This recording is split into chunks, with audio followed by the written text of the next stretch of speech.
Krampus, Killer Christmas. Franz had just turned 18. He had fierce eyes, just like his grandmother, Katrina. Since he was young, he was very close to his grandmother, and she would tell him many stories.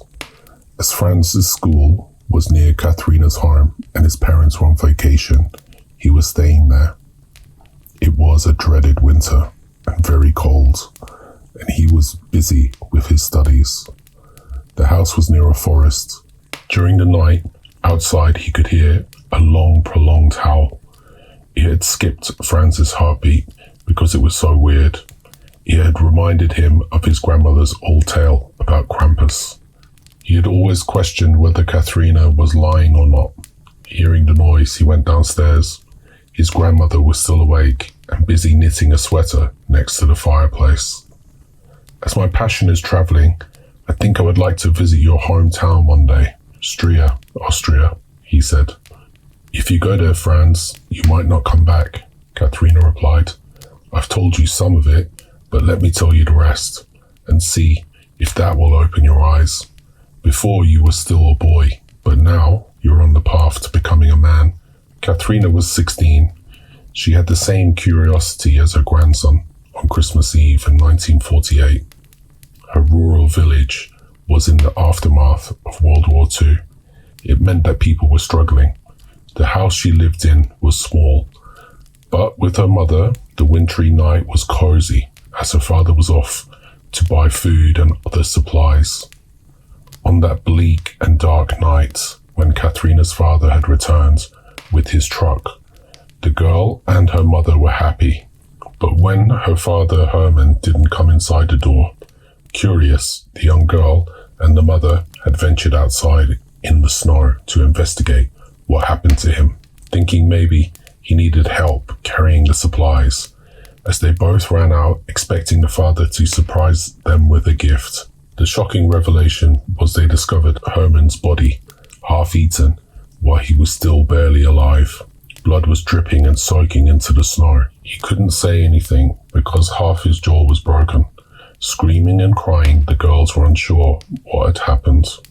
This horrific scene ended up making the mother, Selina, run back to the house, only to be attacked by the Christmas demon, known locally as Krampus. At the door, a dark and monstrous figure whose body was part goat.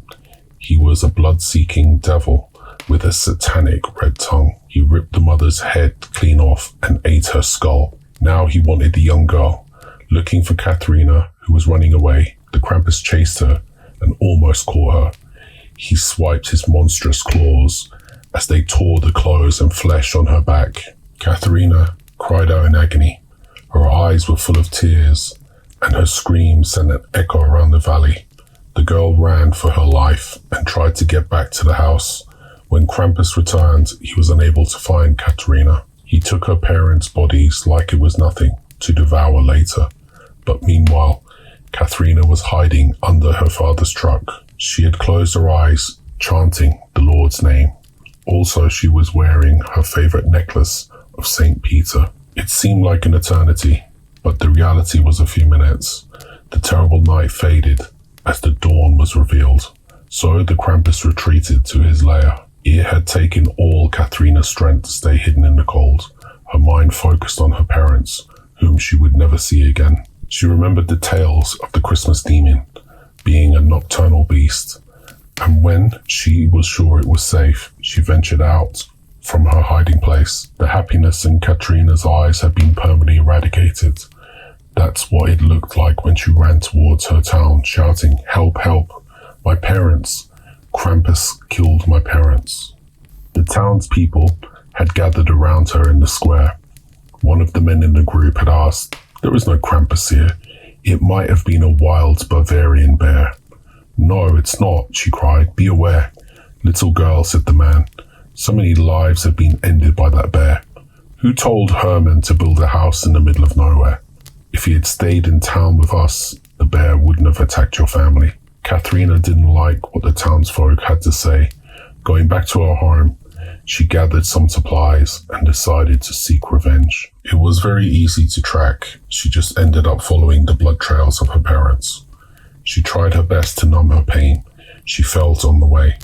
The trail of blood had led to the old mountain, and underneath was a cave. There, what Katrina witnessed was beyond shocking. She discovered her parents' bones with no flesh in a pile. Next to the cave, there was a pit with thousands of human bones. This was the right place. Her little cold body was shivering as she entered the threshold of the beast's lair. Walking slowly and trying not to make a sound, she saw many chambers. Katrina didn't understand it, but she saw Krampus sleeping in one of them. Infuriated beyond her soul, Katrina had an idea and ran towards her house. She took out gasoline and barbed wire from her father's truck and ran back to the mountain. Immediately, she poured the gasoline into the cave where Krampus was sleeping. After that, she covered the exit with barbed wire. Finally, she lit the flame and watched as smoke filled every chamber inside the dark, evil-ridden mountain. Soon after, Krampus was burning alive and suffering as his howling screams were heard all over the valley. It had put a temporary smile in Katrina's face, but little did she know that later during the night, something more terrible would happen. For there wasn't just one Krampus, but many. These creatures had wreaked havoc for centuries. Tonight they would attack and kill many poor innocent souls. The next morning, passing through town, Katrina was distraught. Over 20 people were killed, and blood and bodies were everywhere. Her very close friend was found in 2 pieces, slain and hung up like a piece of meat. That was the moment Katrina found out there was more than one killer Krampus. Having no choice, she left her hometown and vowed to never return. The land was filled with too much pain and the blood of her family. She told everyone as she fled, but who would believe a 16-year-old girl? It was easier for the town to say it was a bear attack. Katrina ran, taking what she could fit in her bag, and walked all night. The next day, she was in another town, much bigger than Austria.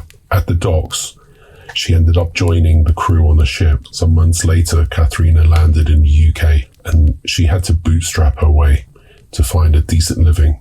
It took time to overcome the struggle with the trauma, and I have to make sure that my future children, including you, Franz, don't make the same mistake of going back to Austria, she said. Scared, Franz asked why.